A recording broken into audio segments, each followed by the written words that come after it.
What's going on, everybody? Welcome back to the channel. I'm Sean. Hold on, give me one sec, guys. Hello? Yeah, is this Mike Dunleavy? Yeah, hey, Mike. So, quick question. So, you guys aren't going to offer a serious deal for Lauri Markkanen, right? Cool. Got it. All right, cool. Thanks. Well, all right. I guess we're breaking down the Utah Jazz today. Oh, well.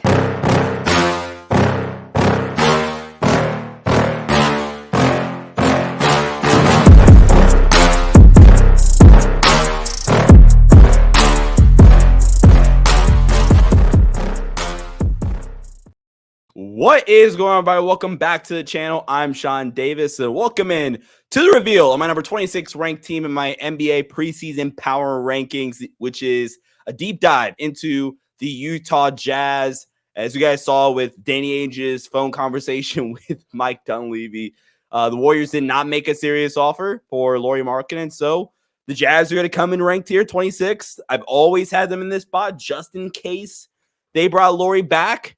And they're here. They are here at 26. They're in this big cluster in the league of teams that are playing hopefuls. And I think this kind of confirms again what the NBA wanted is working, because now you have teams that aren't just outright tanking. The only teams that I think are just completely tanking from the start of the season are the Brooklyn Nets and the Washington Wizards, and eventually the Portland Trailblazers will join them in that.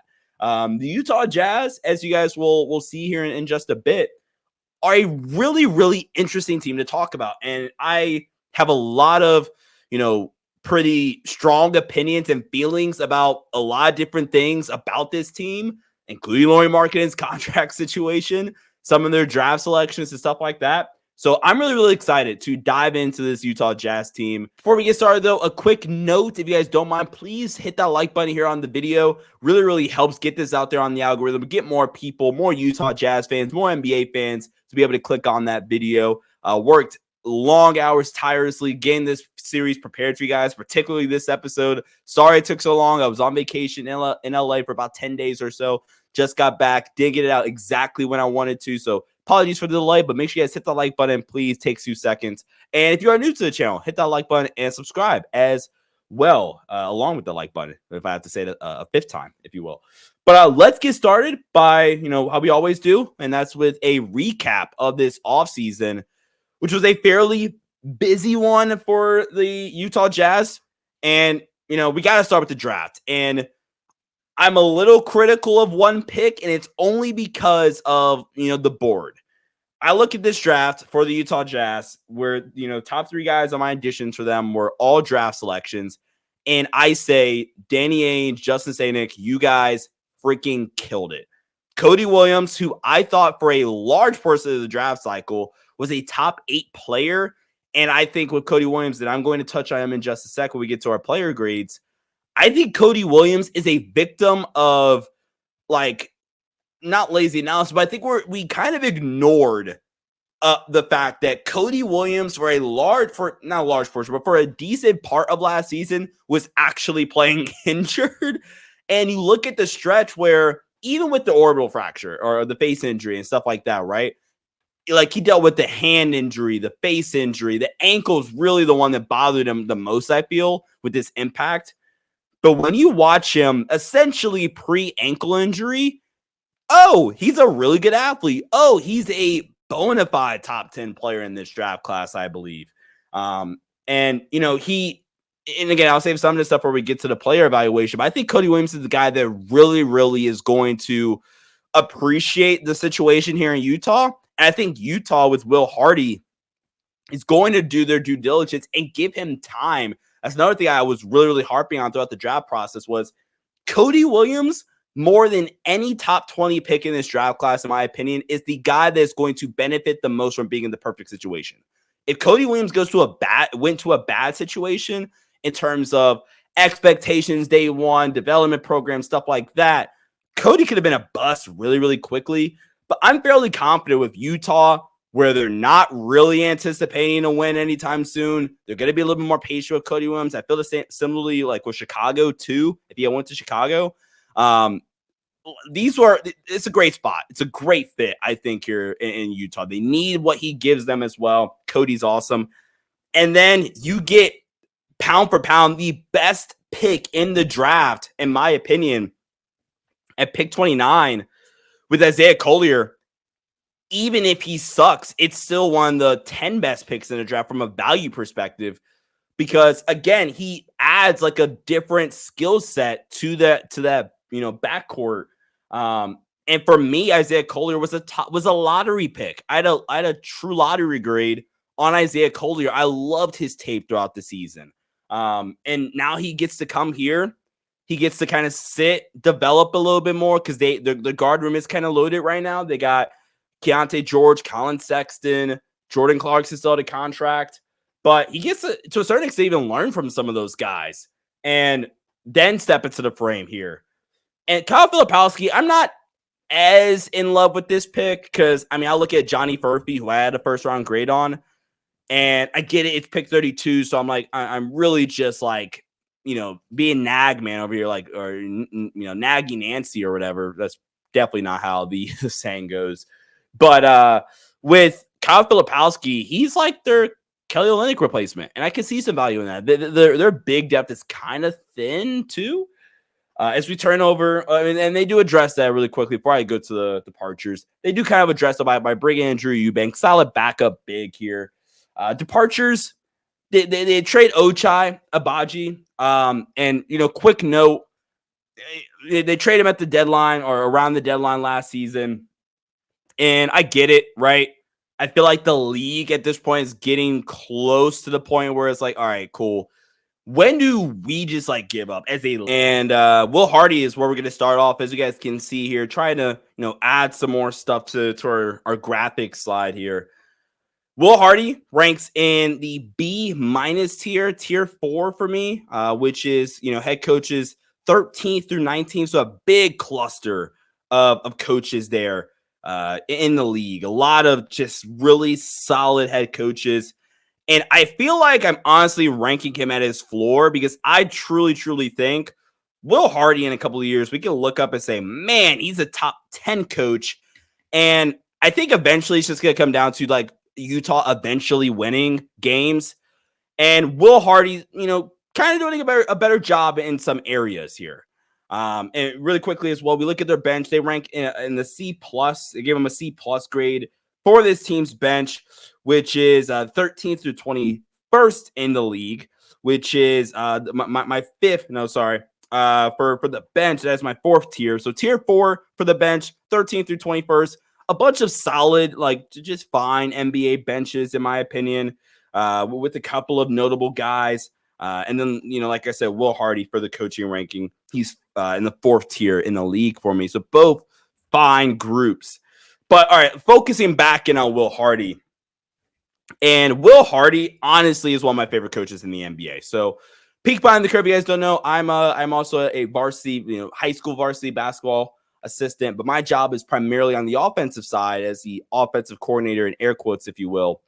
And if I had to give you a list of coaches, like a list of 3 coaches, I would say that I like watch the most in terms of, all right, I'm going to steal this concept. I'm going to steal this play design or things like that. Or, I really like this side bounds look and how he, manipulated the defense here with just play calling and scheme design, things like that. It's like Mike Malone, Spo still up there somewhere, but right in the thick of things here is Will Hardy. And that is severely, severely high praise for a guy that's only heading into year 3 as his time as a head coach.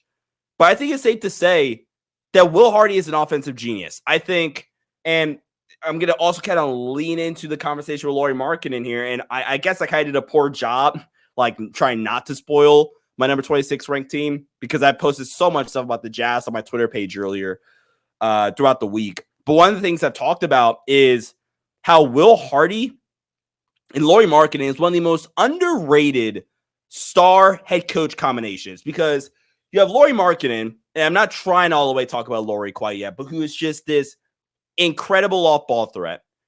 And then you combine that, who's also 7 foot tall, mind you, and then you combine that with the just genius of an offensive mind that Will Hardy is, and you can create some ridiculous concepts. They run a ton of like creative stuff using shallow action out of their double drag series. Their 5-out actions, their offense heading into his first year here, their offense, the first couple of months into that season where the Jazz were really freaking good until they said, you know what, yeah, we're going to try to be bad all of a sudden, like out of nowhere, was one of the most fun offenses to watch in the entire league. They were easily a league pass team. And I think what Will Hardy does so well is he knows how to put players in the right position to be successful fairly often. And he does a nice job of knowing when to go to the right play call, of oftentimes guessing correctly with, specific scheme counters for like hedging or for hedging ball screens, post doubles and things like that. Like he is very much the modern thinker in terms of offensive philosophies. And that also leads into their offensive rebounding as well, which is definitely kind of a Will Hardy mindset thing where they have consistently, it can't really be consistent. It's only been 2 years, but through 2 years, they ranked 4th and 2nd in the league in offensive rebounding percentage. Offensive rebound percentage, like 4 factors per. Like, this is NBA.com tracking data. It's not hard to find. And for that reason, they're going to shoot the threes. They're going to shoot the lights out of the ball. But then you're also going to get a lot of second chance points, and he really feeds into some of his better players' strengths. Like Lauri's a really good offensive rebounder. Taylor Hendricks is a solid enough offensive rebounder. John Collins, another good one. So Will Hardy has all the. I mean, honestly, I should put a green arrow sign by Will Hardy, if you will. There's a couple of areas where I think Will Hardy has to grow in, particularly these two things. And it's really just more or less like the defensive side of the floor as a whole, where Utah so far, and like they're, I think, slowly, ever so slowly trying to address this. And we'll see where I rank them at for the defense when we get to the defensive slide here in a sec. But they are ever so slowly trying to address this side of the floor. But I don't think Will Hardy's done the best job either in terms of scheme utilization and, deployment. I think what he kind of did to Walker Kessler last season wasn't the best look, and honestly kind of tanked Walker Kessler's trade value for a little bit, to the point where I don't think he's starting for that reason, number one. And for two, like, I think this 5 right here on your screen was legitimately their best 5 heading into or throughout last season when Taylor Hendricks kind of got involved in the rotation. Now, for the Jazz to get to hit their ceiling, I think, one of two things could happen technically. It could be just Taylor Hendricks taking that next step. But ideally, if it's not that, then it's like figuring out how can we get John Collins and Walker Kessler to work together. Because those lineups, they were a -20. They were -20 and, plus minus when those two players were on the floor in lineups together. It really didn't work. But again, I can't rave enough about Will Hardy. I'm not like the type of guy that complains constantly about timeouts or whatever. You'll very rarely, like there will be a couple of coaches that might do that for, but like, come on, like there's more important things to complain about, in my opinion, than timeout usage, if we're being completely honest. So sky's the limit for Will Hardy. Will Hardy, I truly think Utah found their guy. And some of the defensive stuff turns around. He could be awesome. He could be really, really awesome. I think player development wise as well, I think he's fine. I think that's actually another thing too. Him and the staff, can they continue to prove that they can develop young players with this draft class that they brought in with Cody, with Kyle, with Collier?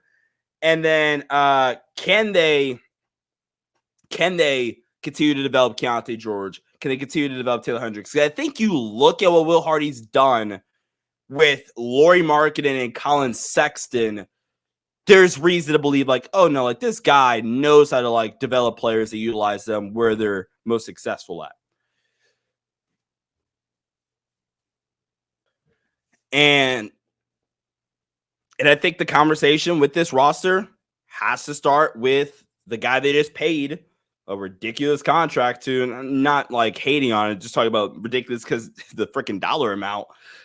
Lauri Markkanen, coming off a ginormous contract extension, like I just mentioned, Ari, should I say, a renegotiation and extended. Pretty interesting situation for Utah in that matter, and Laurie to a certain extent, because how it was negotiated. Laurie essentially said, look, I really want to be here. So instead of signing the day that I can officially sign my extension, I'm going to do it the day after. So now I can't be traded next season, because now instead of signing, if he has signed August 6th, I think it is, then he would have been trade eligible for the first time February 6th next season, which is the day of the NBA trade deadline. By extending it to signing August 7th, now Lauri Markkanen, the date is now February 7th, which is past the trade deadline. So Lauri Markkanen stuck here in Utah for at least a year. I say stuck, like not in a disparaging way or anything like that. Like, I think Lauri wants to be here. He's talked a ton recently about his relationship with the front office and Will Hardy. And like I already mentioned, the star coach combination of Hardy and Markkanen is one of the more underrated groups in the league. And it's truly a match made in heaven, just because Lauri is, quite frankly, the best off-ball player in the league, like hands down. If we're talking about purely the ability to score without the basketball in their hands, oh yeah, it's Lauri Markkanen, hands down. Like, I know you have Steph, you have Clay, yada, yada, yada. You have all these elite off-ball threats. No, Lauri Markkanen is the best off-ball player on the planet right now. And I think Lauri, and I hope I represent that with my 87 overall grade here, if you will. Lauri is what I would call, and I guess is a negative start here, Lauri is what I would call the perfect 1B, or the perfect number 2 option. And again, that's not me hating or being overly critical of Lauri. That's me. And again, he's earned the contract by his play. But, with Lauri, just an elite movement shooter. It doesn't matter if he's turning over his left shoulder or his right shoulder. Dominant cutter with just flat out great timing. He's an explosive athlete to finish through contact and has the ability to play above the rim as well. He's a super great screener, and Hardy and himself, they use that really, really nicely to, lean into the shooting ability. They'll run some pick and pop action. So create great gravity for this team, while also being a good roll man as well. Really freaking good offensive rebounder. He ranks in the 94th percentile per B-ball index in adjusted offensive rebounding success rate. He's awesome. He's awesome in his role. Truly, he's a post-up mismatch threat. And I think the reason why, there's a couple of reasons why I think he's truly not a 1A, and why, again, I would kind of classify him as the Lauri Markkanen of Lauri Mark. Like, he is the face. He is the face of the 1B, or the number 2 option in the league, right? You're not Kawhi Leonard. You're Lauri Markkanen, from the sense of, oh, hey, like, you're not the best player on a championship team. You're the perfect complement to the best player on a championship team, which is why, again, I think it's absolutely stupid that the Golden State Warriors of all team didn't just say, hey, you can have Brandon Podziemski, and we'll get the guy that is the perfect complement to our star in Lauri Markkanen. And the reason why he's the perfect complement and not the guy, in my opinion, and why I don't think the arrow's pointing up, or I don't think Lauri can be a 1A, is for a couple of reasons here. One, he's a fine playmaker. He's not an advantage creator or anything like that. He is able to make some quick reads off of cuts. Like, if he's cutting and the defense quickly shifts over, he has the ability to make a quick read or two. He's able to read post-up double teams fairly all right. But and this is partially skill-based, but this is also, like, I think, offensive, scheme-based as well. And I don't even fault Will Hardy for this, but they don't do a ton of stuff for him to self-create and pick and roll or ISO. And again, I don't necessarily blame them, because when he does do it, it looks a little clunky, and he gets a little bit clumsy at times, where he doesn't have this advanced handle, and he can lose the ball, and obviously that doesn't help his case either. He does have trouble at time, I think, reading the floor out of pick and roll situations. And for the handle, the self-created, scoring in general, and the efficiency, when you look at that compared to the other stuff, the handle not being elite, not an elite or not even really like a great, great speed with the ball in his hands.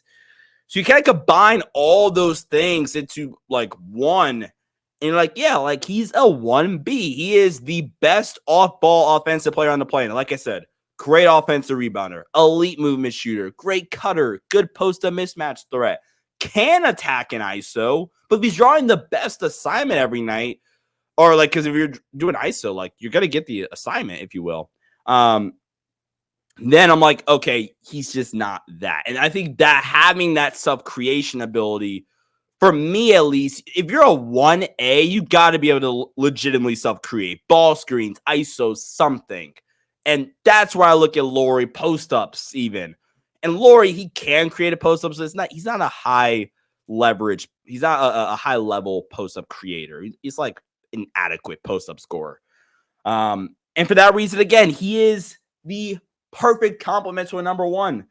And I think, to be completely honest with the guys here, I think the Jazz are hoping that either one of their two dart throws in the middle and late first round last year and this year, respectively, that one of those guys, that Keontae George and Isaiah Collier, can blossom into that lead ball handling role and be like, I hate that this has kind of become the poster boy of guards that we like talk about, but like to a certain extent a Tyrese Maxey. Like can Keontae George be that? Or can Isaiah Collier get to that level? And I think that's what the Jazz is hoping for. Again, it makes no sense, in my opinion, why the Warriors just didn't penny up Brand Podziemski or whatever the hell, whatever you needed. But this is the Warriors episode. Keontae George, let's start with him. Let's start off with Keontae George, who I do have the arrow pointing up on. And I wasn't incredibly high on Keontae George, but I recognized that he had skill. And I'm not going to say he made me look wrong in year one. I think he was a little bit better than I expected, technically. So, there you go. But the arrow is definitely trending up. And Keontae George is a very highly skilled, confident scorer with legitimate wiggle and ability to create for himself off the dribble with a variety of different footworks. Like he can, shoot it, like fading away, off the hop, it doesn't matter, truthfully, with Keontae George. That's how talented he is as a scorer and as just a player in general, for being completely honest with you.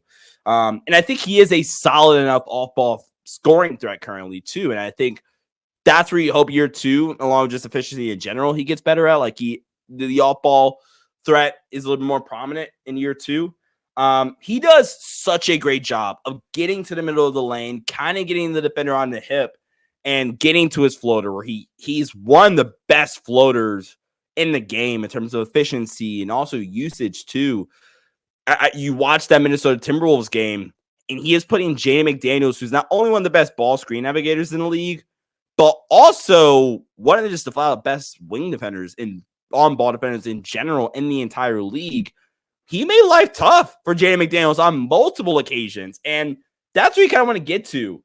Now, he does have, and it's kind of ironic because they have him on the roster, he has some streaky, let's just call it Jordan Clarkson-isms to him, where it's, okay, that shot sucked, or okay, we're going through this stretch where Keontae George is shooting 31% from the field, right? But if he gets hot, there are those moments where like, oh, where did this come from? Or not even where did this come from, but this is nice, right? Like we can get used to this.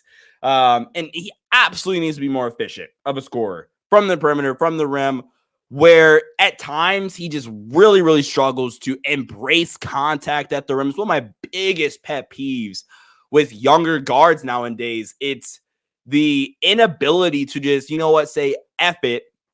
I know there is a guy waiting for me at the rim. I'm going to be strong, explode off of 2 feet, and finish through contact. I think that's a major problem with a lot of younger guards nowadays. It's kind of a, kind of refreshing to watch, like Isaiah Collier in some ways, or like a Nikola Topic, two guards from this year's draft class that like kind of are the inverse of that. And with Keontae George, I mean, there's just no other way to say it. He has some of the most frustrating turnovers that you could think of. And it's like Daniel Jones, the Giants quarterback, like it's like on that level with his fumbles earlier in his career, or like Jameis Winston 30 interceptions level. It's on that level of frustrating. Like, what the hell was that, Keontae? Like that level of frustrating.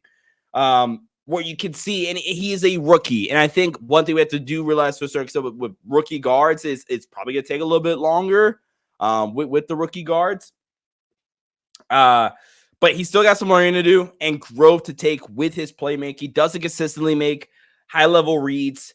Not even necessarily saying he makes wrong reads a ton, but I think he doesn't pass a guy open. He passes to the open man. I think there's a difference with Keontae George. And there's a clip that I could see in my mind where, high-level playmakers read the tag man coming over from the far side and just guns blazing, throws this pass out. I want to say he's going left. I'm putting the clip up here now on post.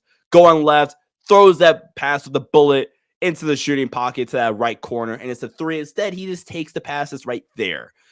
And I'm not knocking him for it because it led to a quality shot. But again, he's not a dominant or he's not a good playmaker. He's a fine playmaker currently. The reads and some of the stuff like that and manipulating defenses still has a long ways away. You combine that with the turnovers, then yeah, he is progressing, I think, but it is not all the way there clearly at the moment. And while Keontae doesn't have an insane amount of bursts, it's not bad. It's probably average for a starting level guard or a high level guard, if you will.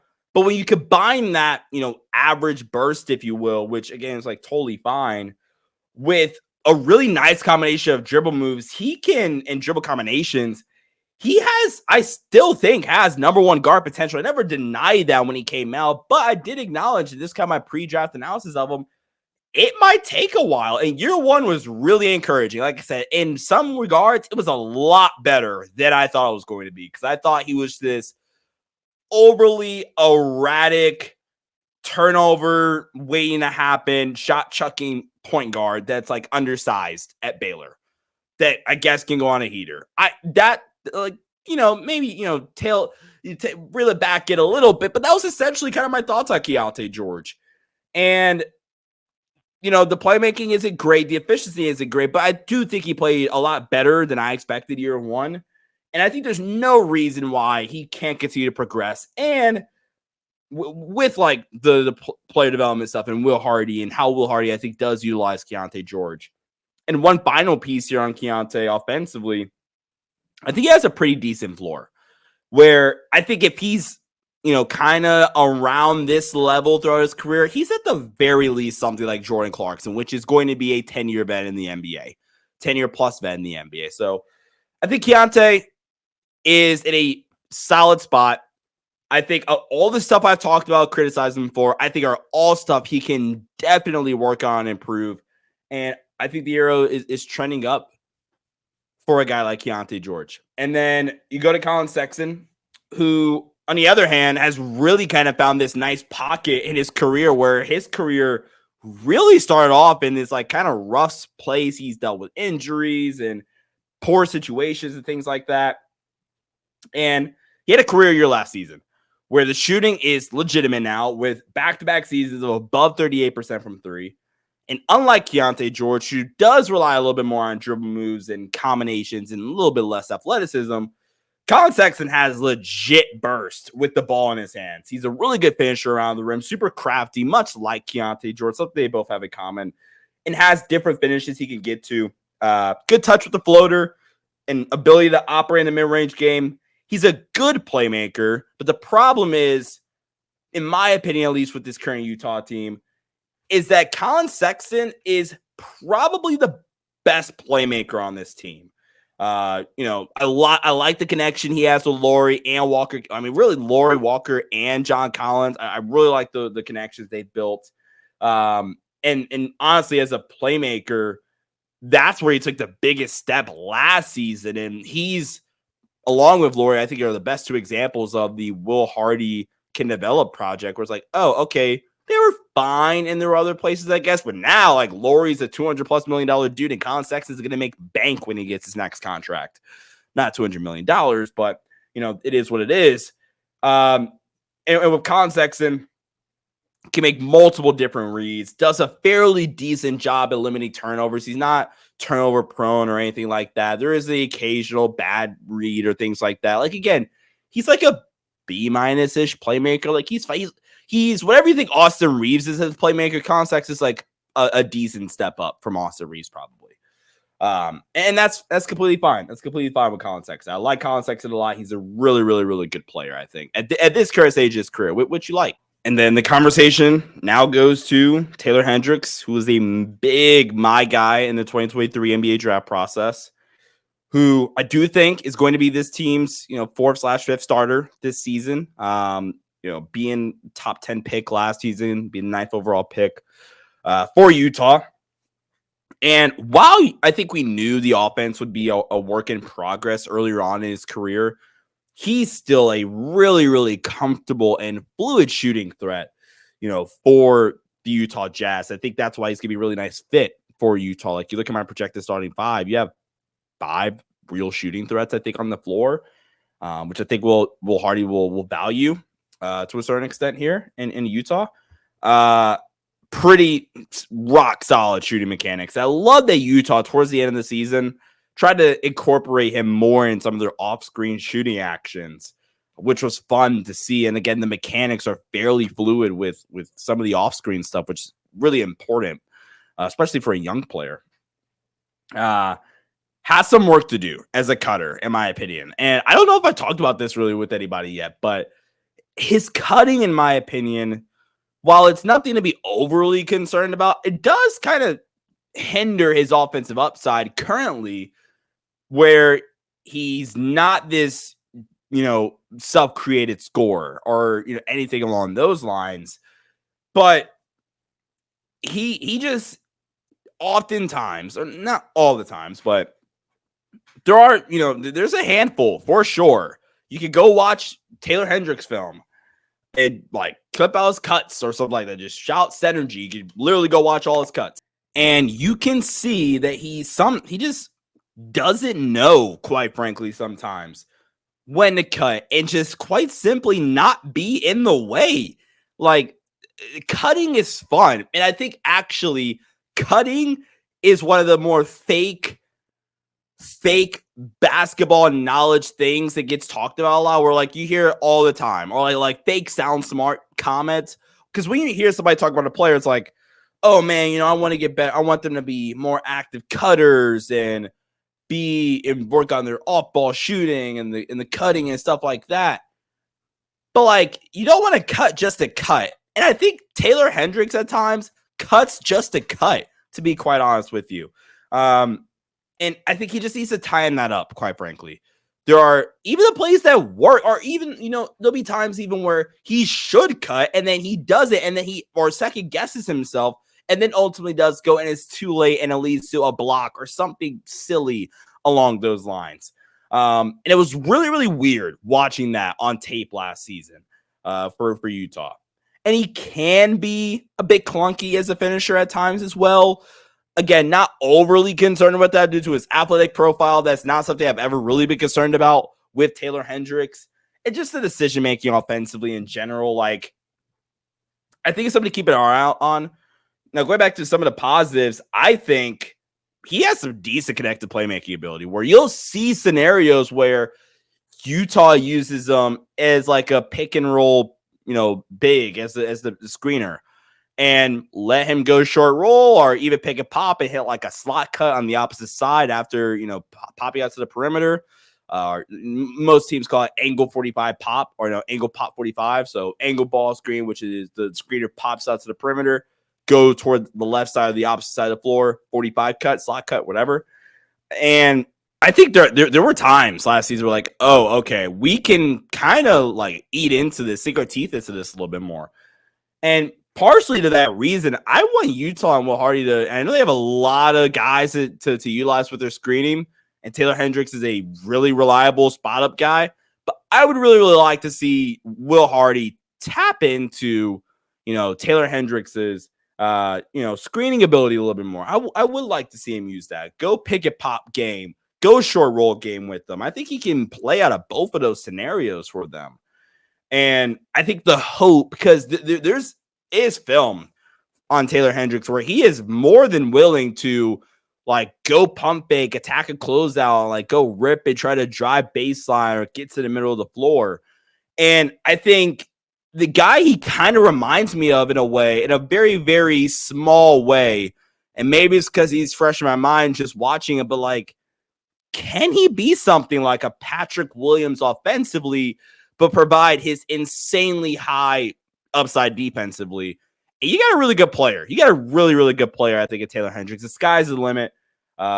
He's definitely a guy that is trending up for me. And then you got John Collins.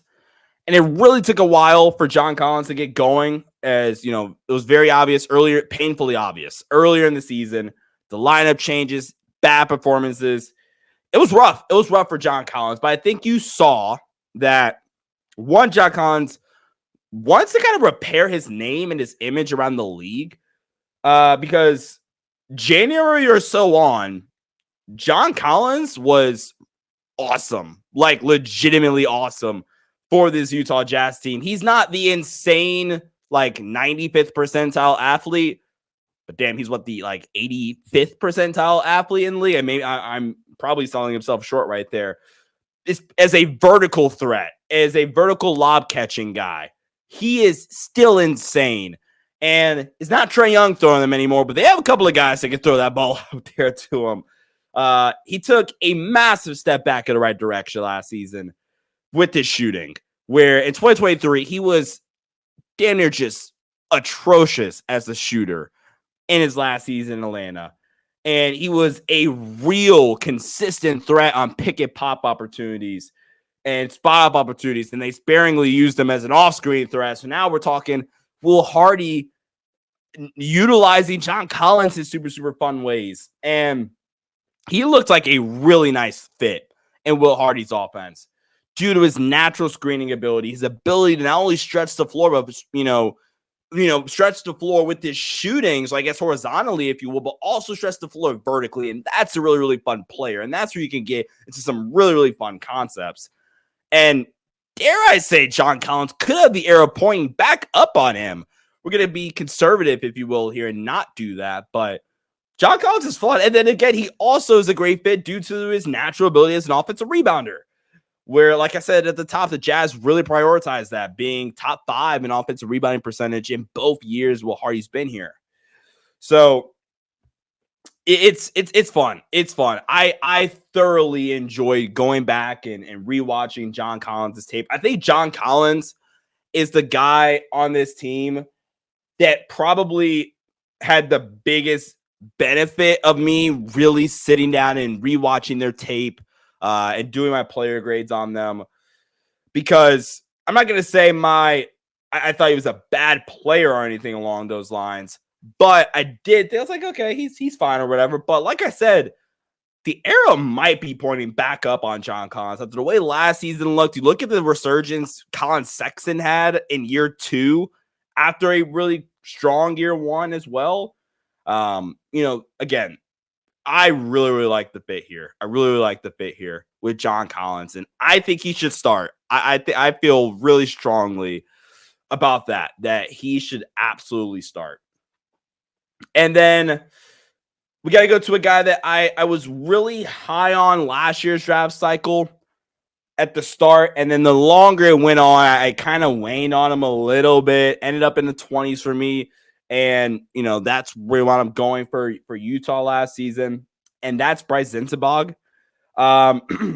He is still a really damn good mid-range jump shooter. He shot 50% on, granted, only 40 shots, but like that's okay enough sample size, I suppose. Like, he's a really freaking talented mid-range jump shooter. Then you combine that with the ability to knock down the floater too. He can get crafty in that middle level of the floor. One of the things that I really, really liked about Bryce Zintabog coming out of Ohio State was his ability to finish. I thought he finished through contact at a fairly all right rate at Ohio State.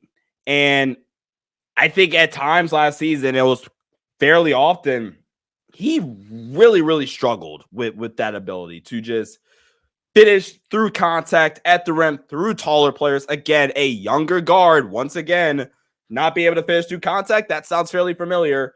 And it is a little frustrating. The turnovers just have to stop with Bryce Sensabaugh. He was kind of a turnover machine last season. His assist percentage was 13.4%. His turnover percentage was 16.7. I mean, you're a on-ball player at the end of the day. Like, that's just unacceptable for Bryce Sensabaugh. He's realistically a combo, and that's just unacceptable. Didn't shoot the three well at all last season. And look, I'm not gonna sell all my stock in Bryce Sensabaugh, but I am definitely worried. I don't even know if the arrow's pointing up on Bryce Sensabaugh, because some of this stuff, I just don't know if it's all the way going to pan out, but we'll see. Jordan Clarkson is Jordan Clarkson at this point. Streaky scorer that can put the ball in the basket, but when he's not scoring the ball well, he doesn't really do much for you. He's a fine playmaker. I don't really want to spend much time on Jordan Clarkson. I think we know what Jordan Clarkson is as a player. He's a fairly reliable six-man scorer. Last season, Jordan Clarkson he's always been a streaky three-point shooter. But he had his worst three-point shooting season of his career. The assist percentage, though, was the highest of his career by a lot. Well, not by his rookie season, but still, like, you're getting some fun stuff out of him. Well, like the turnover percentage to kind of dip back down to where it was in 2022, where it was like, under 10%. But with the insane uptick in assist percentage, where he went from, in 3 years, 14.4% assist percentage, 20.9 and 24.7. I mean, I guess I'll take the natural increase in turnover percentage because you're getting a little bit more usage and like be able to be a playmaker for your squad. But the efficiency has always been the biggest thing with Jordan Clarkson. And like I said, we know what Jordan Clarkson is, and might as well get the defense out of the way too. He is an outright awful defender. He is bad. He's poor. He is a really bad defender. So not going to talk much more about Jordan Clarkson on this episode, guys. I apologize. Let's go to some of the draft guys, the draft picks, and talk more in depth about them as offensive players. And gotta start off with my guy Cody Williams, who I compared him to Jaden McDaniels. And I think he is a really, really good finisher at the rim, where he's able to use his 6'8" frame perfectly to his advantage. And like I said earlier, he is a much better athlete than he gets credit for. Go watch him pre-ankle injury, and you'll see that even though he's not this insanely explosive athlete, the post-ankle injury Cody Williams makes him look like a below-average NBA athlete. Where I say, no, he's not below average NBA athlete. He's not a great NBA athlete. But in terms of just pure athletic ability, like he's like probably above average. That's better than I think he's getting credit for being completely honest here. I think if we're going negatives here really fast, I think he really needs to improve his upper body strength. And this is going to tap into his ability as an offensive self-creator and lean into more of what he does already good defensively, but just upping the ante because it is the NBA level. He has really, really good feel for the game. I think I buy the feel. And he flashes good secondary, like connected playmaking upside. Good touch. I know the thing with Cody Williams is the volume of threes sucks, and I get it, but I think he has really nice touch. And I'm not really worried about the low volume of threes they took last season. I think he needs to tweak some things mechanically, even though the touch is fine. I think he needs to tweak a little bit. He has a massive dip in his shot. Just like it drops a little bit too low for comfort. And I think he just needs to widen his lower base a little bit more too. I think you do those two things, you up the volume. The shooting's not going to be anything you have to worry about here.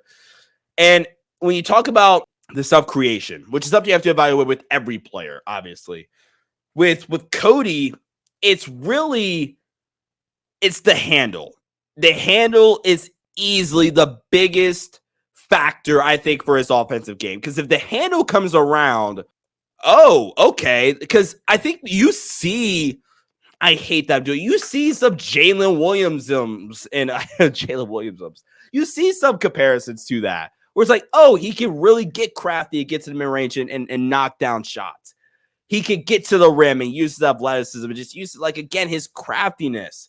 But good God, like, his handle is way too loose. And he just is able to consistently create separation for himself, which can severely hinder his sub-creation upside. And then, like I mentioned at the top, the play strength, the upper body strength, specifically, if he adds that, that will incredibly enhance his ability to take on bigger wings at the NBA level. And honestly, should help him embrace contact better on the offensive end. Not like that's something I'm really worried about with the contact fishing. But I think that is something that can, only help him. I don't think it would hurt him necessarily. And then we go to Isaiah Collier. And I think it's about time I explain why I love Isaiah Collier so much. Is because he is arguably the best player in this draft class at just creating advantages and putting opposing defenses into rotation. Super physical finisher at the rim, where he uses his frame exceptionally well to help draw contact to the rim and finish through it. I mean, he's built like a damn tank, to be completely honest with you. Dominant finisher off of 2 feet, where he's able to use his strong base, finished at a 68% clip at the rim last season when he was able to finish off of 2 feet. Super efficient when he's able to, like, reject ball screens, kind of get you off balance, and then use kind of that burst he has with the ball in his hands to, finish strongly at the rim. And although it's a limited sample size, he has shown some ability to play off the ball. It is definitely a X factor, and a swing factor, if you will, for Isaiah Collier. But he scored at a 1.071 point per possession clip on 28 spot possessions last season. So he definitely has, some potential there. I think the best thing that Isaiah Collier did last season was when he went down with the injury. USC's season was kind of, on the downward spiral. He kind of came back, and the biggest knock on him at the beginning of the year was the playmaking, and he was really erratic. There was a lot of turnovers, bad shot selection, egregiously bad shot selection. And he came back, and I'm not saying he was perfect, and by no means was he perfect, but he showed legitimate growth in his ability to be able to process reads and make the correct play more times than not after really struggling with that at the beginning of the season. Now, I'm really, really worried, and really quickly, he is still raw as a playmaker. Even I am giving him his props. He's still raw as a playmaker. He's still growing, and he's still at the stage where there are some coverages I think will confuse him at times. I think one thing I'm curious about. So we talk about, kind of the spot up shooting, the off ball scoring, if you will, being a swing tray or swing factor for Isaiah Collier. I think a fair case for number 2 runner up here, I think it's honestly his ability to attack drop coverage. I think that's going to be a bigger issue for Isaiah Collier earlier on in his career, because he hasn't showed incredible or just, consistent levels of comfort with his ability to attack drop coverage via pull-up jumpers, runners, floaters, or even shooting threes to attack, like coming off of the ball screen, hitting a pull-up 3 to attack a drop coverage. So I am really, really intrigued to kind of see that from Isaiah Collier. But he's a fun guy at a true lottery grade on him. You get him with the second to last pick in the first round. I thought he was going to fall to the second round. Like, this is a dart throw that you just make. And I get it, you invested a top 20 pick on Keontae George, but damn it, man, like, this is clearly the best player available at 29. You take him and you don't care that he's another guard. And then, we're sticking around with the draft guys here. Kyle Filipowski is the modern day stretch 5 big, I think, that can make solid reads out of delay action and post up concepts. Not like they'll run a bunch of post up stuff here for him, I think, in Utah. Just super dynamic spot up shooting, a pick and pop shooting threat, which again also helps leverage into his ability as a playmaker. Good screener, and I think has some versatility. Not a great mid-range jump shooter, which is kind of odd. I think I am worried about the finishing around the rim, where I think if you put literally, I feel, any level of contact or length at the rim in front of him, it gets a little suspect at times. And one of the reasons why I wasn't particularly high on him, I'm looking at my scouting report, I only got like 3 or 4, weaknesses or like notes to add about Kyle Filipowski and my weaknesses, because I don't think he's this overly complicated player. I just think he's like Kelly Olynyk, who again is not this overly complicated basketball player in 2024. Let's round up here this group. You got Drew Eubanks, Walker Kessler. Walker Kessler, how like that whole situation has been really, really weird, right? With Walker Kessler, because him and John Collins did not work. And I think, again, if you want to hit your upside, it's probably by getting that group to somehow work all of a sudden. And because I think Walker Kessler is a decent enough screener. He's a really, really good roller, though, and great lob threat. I don't think he's the best fit for Will Hardy's scheme in terms of some of the playmaking stuff, but he's good. He's good. Drew Eubanks, another addition to the squad. They bring him in from Phoenix. I think at this point, more depth, good finisher around the rim as well, and a really, really good offensive rebounder. He was in the 88th percentile in offensive rebounding percentage. So some really good depth, I think, for your in terms of like 2 bigs. But nothing is specifically with Drew Eubanks I'm like writing home about. But neither one of them playmakers. And again, Walker Kessler had a massive step down offensively just in general last season. But now let's talk about this defense. And this is where the optimism train comes at a full halt, like complete halt. This is going to be, unless something ridiculous happens this season, one of the worst defenses in the NBA. This team ranks in the worst tier for me. They are in... They get a D+ grade for their defense, 25th through 30th, a big group of teams there. And this is, again, I guess, where the criticism of Will Hardy can kind of come in, because I don't think he does a great job of putting players in positions to be successful defensively. And that's definitely an area where I think you can improve upon.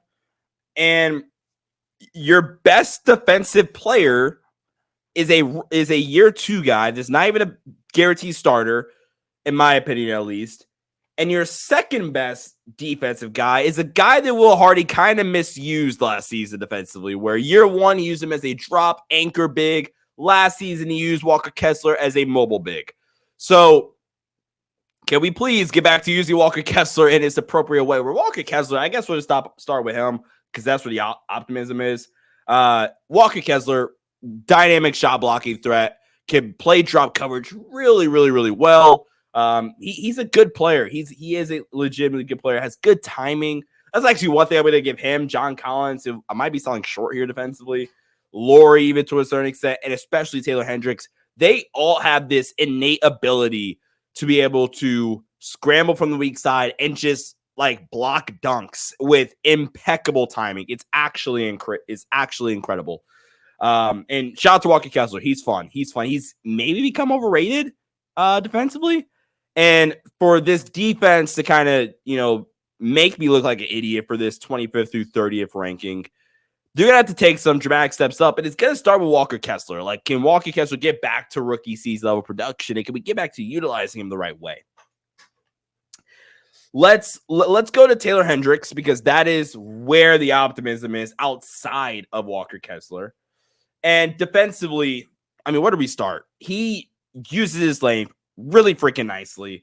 6'9" with a 7'5" wingspan that guards the ball really, really well. Has the foot speed to keep up with guarding with some of the better guards and wings when guarding them out in space. And if I'm being critical for a quick sec, I know I said we're being optimistic, but we're going to be very, very, very slightly critical of Taylor Hendricks. And honestly, if Taylor Hendricks came in next season with like a dark blue card or something like along those lines, which is the second highest tier, we've always seen that in this series once, and that's with Nick Claxton, right? And I'll try to get defensive overalls in here soon.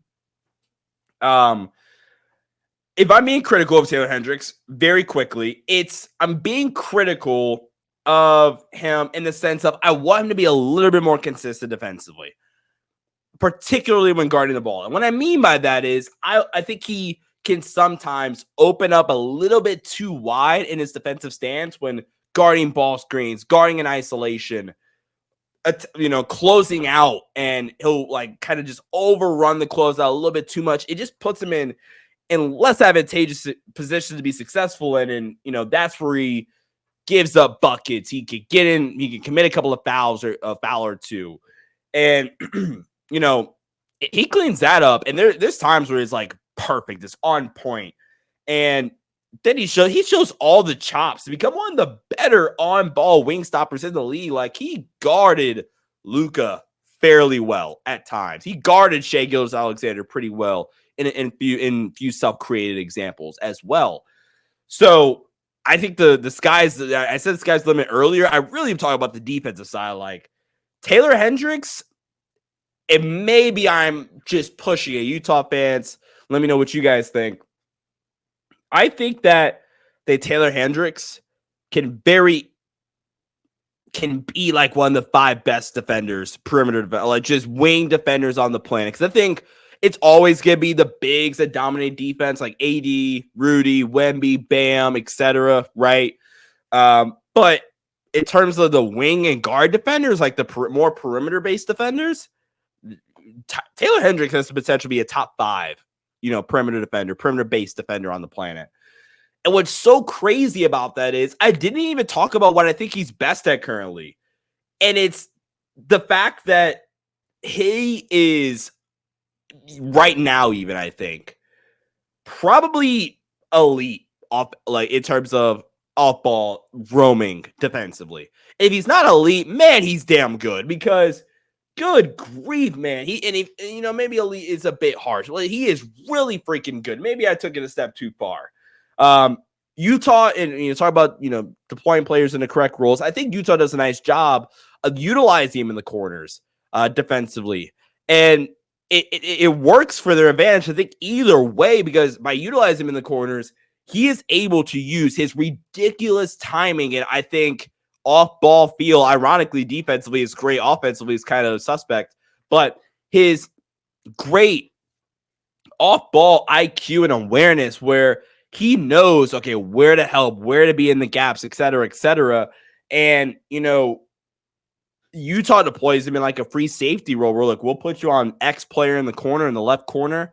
It's a ball screen, and we're going to let you roam at the rim. The ball gets skipped out there. We're going to let you gamble. We're going to let you play in the gaps. We're going to let you, try to meet players at the rim. He had a really nice block on SGA in one game in a very similar scenario. So, again, he uses like so well in this way, with the ability to close out back to the perimeter, even the ball does get skipped out, and still use that length to affect shots. And then, like, the way you would typically counter this is, okay, cool, we'll just pull that man into a ball screen and, force that helper, if you will, to guard on the perimeter. And that is, perfectly fine for Utah, because like I said, he is a really good, on-ball isolation defender. Maybe not the same, level of impact as that helper as we just described, but he's versatile. He's switchy. He can protect the rim with great instincts and athleticism and things like that. The sky is literally the limit for Taylor Hendricks defensively. Clean up some technique stuff, be more consistent, and honestly get a full year.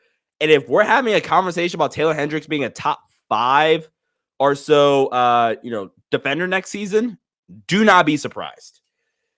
And then we're going to go to Lauri Markkanen here defensively, who I think is a fine defender. Like, there's moments where he can guard in space a little bit, but at times he can be a little bit of a clunky athlete.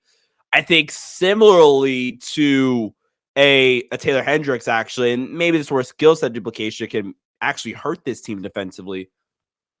Very similarly to Taylor Hendricks, is really used best as a helper, where you can let him play in the gaps and decide when he wants to help, or when he wants to like help protect the rim or stay home and things like that. Good rebounder as well. I think that's another key thing too. Like Taylor Hendricks, good rebounder. Lauri Markkanen, insanely good rebounder, right? 80th percentile defensive rebounding percentage last season. Taylor Hendricks, 72nd percentile. John Collins, who I guess we'll spend a little bit more time on now than Lauri, great defensive rebound, 92nd percentile defense rebounding percentage. And John Collins, he's fine. I think he's provides, some solid value as a mobile big where he has the ability to hedge and play at the level a little bit more, do some more fun, aggressive schemes. And you let Lauri and Taylor Hendricks, for example, play behind and, protect the rim and split the gaps and things like that. And I think he has the lateral quickness to be able to keep up with some of these examples as well, talking about John Collins. He has also some pretty solid off-ball help defensive ability as well. Like if they drag Lauri, and they'll use Lauri sometimes as a hedge guy. You'll see plays where John Collins is that low man and help waiting at the rim to help protect the rim. As an anchor, he that's where he has his more concerns as an anchor big, where he's not this elite one-on-one rim protector or good drop coverage big in general. And that's why I think ideally, if you can get the John Collins and Walker Kessler fit to work, that's why I think that's the ideal scenario here. Because now it's, you have two guys that are both 6'10" up that can protect the rim. And John Collins can be the mobile big that hedges on the perimeter or whatever. And the back line is Walker Kessler, who's a great rim protector. Instead of it being like it's John Collins and then it's fine help rim protectors, but it's not, I think, the level of degree that it could be if it works with Walker Kessler and John Collins, if they're able to figure it out. So that's definitely something to keep an eye out on. Bryce Sensabaugh is a cone defensively. I don't know how else to say it. Jordan Clarkson, we already said we're not going to touch too much on him. Cody Williams defensively, we'll revisit Cody Williams here briefly defensively because we didn't touch on him. I love Cody defensively. If I haven't said that already, I mean, by my pro com for him being Jaden McDaniels, I love his ability to navigate screens at a freaking high level and affect shots. That is easily where he reminds me of Jaden McDaniels at the most. They both have this like snaky movements to them when they are navigating ball screens, and it's so freaking fun. They're also both good in isolation situations. They're both guys that I think would kind of benefit from adding upper body strength. They're both good NBA athletes or above average NBA athletes. So I personally love that pro comp for myself. One of my more favorite pro comps in this draft class. And then, like I said, truly with Cody Williams, it's, let's add some more play strength, upper body strength. Let's get like some of the kinks out. It's not gonna be a perfect year one defensively. That's why I'm like playing it safe by giving him a yellow, like an average defending grade. But year two, can we get to being a really, really good defender with Cody Williams? And then, that's kind of going to be it here. Isaiah Collier, I think he competes. I think he tries defensively. But I think with Isaiah Collier defensively, a lot of it really, I think, he has potential. Collier weirdly looks like a clunky athlete when guarding the ball. And it's super prone to getting beat off the dribble in one-on-one situations, which is so bizarre for a guy that offensively shows all the athletic juice in the world. And then you get to the defensive end, and he's kind of a clunky athlete, and he doesn't navigate screens well all the time. He gets beat off the bounce fairly easily. I think there's definitely moments where he competes. I think he could be adequate. Like if he's your worst defender in a starting five, okay, like that's fine. I actually almost forgot to touch on Colin Sexton, Keontae George. Keontae George, not a good defender. I think he's the guy that teams are going to relentlessly hunt. Colin Sexton, at the very least, is serviceable and I think does compete. He is that young bull, if you will. And it's going to be fun. It's going to be fun defense. It's going to be fun to watch this Utah team at the beginning of the year before they make a decision if they want to tank or not. And then Kyle Filipowski defensively here really fast. I think he has some all right versatility, admittedly, where I think he can play drop, be a one-on-one rim protector, be a good weak side help defender, and potentially even shot blocker. And he does admittedly have some switchability on the perimeter, but I think he takes some plays off. And while I think he can flash off some of those versatilities with those different skill sets, I don't think he's like great or good at any one of them. And I think if anything, Kyle Filipowski is actually going to struggle more likely than not defensively year one. And I'm really projecting with some more of the positive stuff I'm talking about with a Kyle Filipowski. But with that being said, let's kind of wind down here and discuss my strengths and weaknesses and the win projection stuff here with the Utah Jazz heading into next season. Strength number one for me is absolutely the offensive coaching. Like I said, if I haven't said it enough, I truly think Will Hardy can become a top 10 coach. I think it's just going to just purely based off the offensive coaching alone. I think he's one of the 10 brightest, maybe even 5 to 8 brightest offensive minds on the planet currently, or coaching in the NBA at the very least, right? He is an evil genius to a certain extent. I think, and it's the schematics, it's the play calling, it's the play design, it's the putting players in the right situations to be successful. It's all that stuff, right? And it's super, super fun to watch unfold, especially when the team is actively trying to win as well. And a part of that too is the offensive rebounding. I think this team is built into the identity now. Like, look, we are going to be modern. I feel like the modern wave of offenses is kind of reverting back to, we're going to prioritize possessions. We're going to get extra cracks at this thing. And the offensive rebounding is a big step in that by saying, look, we're going to be top 5 offensive rebounding team. We're going to shoot a bunch of threes, because I think that's another thing this team is really, really good at. You have, in my projected starting 5 really freaking good shooters. Colin Sexton, Keontae George, Lauri Markkanen, John Collins, if he could be John Collins again from last season. And then Taylor Hendricks, who I project to be a good shooter. And then even off the bench, I think Cody's going to be a good shooter. Kyle Filipowski better be a good shooter at this point, right? Jordan Clarkson, more of a shooter by name because he's streaky, but you get my point. And I think they do have young talent. I think they do have young talent on this roster. With Cody, with Keontae, with Isaiah, with Taylor, they have really intriguing young pieces here on this roster. But we go over to the weaknesses here for this team, and it's easily the defense. I don't know what else to say. The defense is going to be 1 of the 5, and maybe they get lucky, and it's one of the 10 worst. I really think this is a bad defense heading into the year 3 of the Will Hardy coaching regime. Unless they get a drastic shift in terms of some of what Will Hardy does coaching-wise, and, some of these guys that we're saying, look, they're not good defenders, they turn into good defenders kind of out of left field. Unless that happens, then I just don't see it, honestly, man. With this defense, it is rough. And I think the playmaking is a weakness because there's not a true alpha playmaker. It's kind of more playmaking by committee. And I think that hinders their upside. It's fine. You have a bunch of all right playmakers, Colin Sexton, Jordan Clarkson. You have other guys that are good connective playmakers as well. But there isn't no real alpha playmaker. And honestly, I think there is a lot of pressure. Jordan Clarkson, if I didn't say Clarkson, Keontae, and Colin. I think there's a lot of pressure on Utah this season from the standpoint of the direction they're going to take. Because I think Utah pretty soon needs to know what they're going to get out of Keontae George. Is Keontae George going to be able to, is he just Jordan Clarkson 2.0, or is he able to be something more? Is he able to be our lead guard of the future and be our, Kobe White, if you will, right? Is he able to kind of be that, or is he just going to be Jordan Clarkson?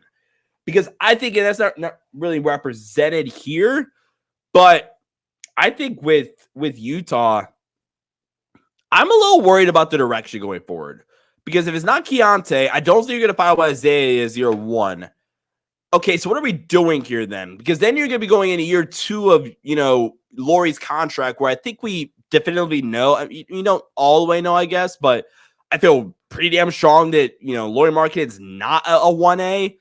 So with that being said, all right, cool. How do we get to our 1A? And like I said, unless it is Keontae, unless it is Isaiah, but it's year 2, year 3, and then you start to get worried because now you're about to pay Isaiah at that point, and Lauri Markkanen is in year 3 of his $200+ million contract.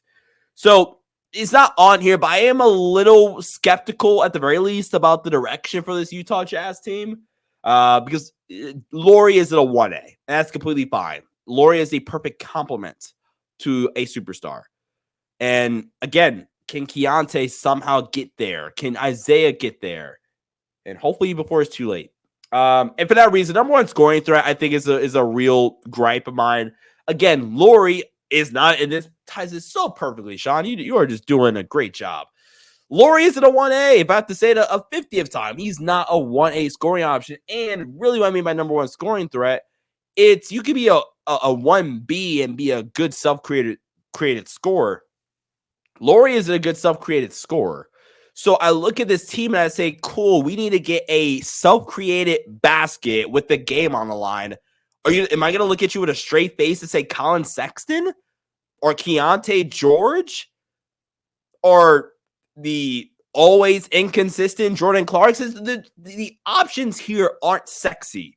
So again, it just ties up everything to this pretty little bow about my concerns about this team and its direction. And that's why I would have, and I get it, Golden State never were really serious. And I don't think Utah really wanted to trade Lauri unless somebody was really serious with them. But that's why I was so much on the train of trading Lauri for Utah, because look, Lauri at this current stage, I think they're going to be stuck in purgatory unless they kind of get lucky or make the most of an unfortunate situation, which would be like an injury, and they're able to land a top 5 pick heading into next season. So, which is a potentially generational draft class. You could get your 1A, like an Ace Bailey or, one of those guys. And Noah Traore, which would be perfect here in Utah.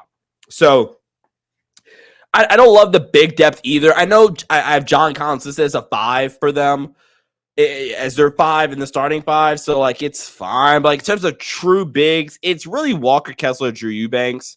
They could play some small ball lineups with Lauri as the 5.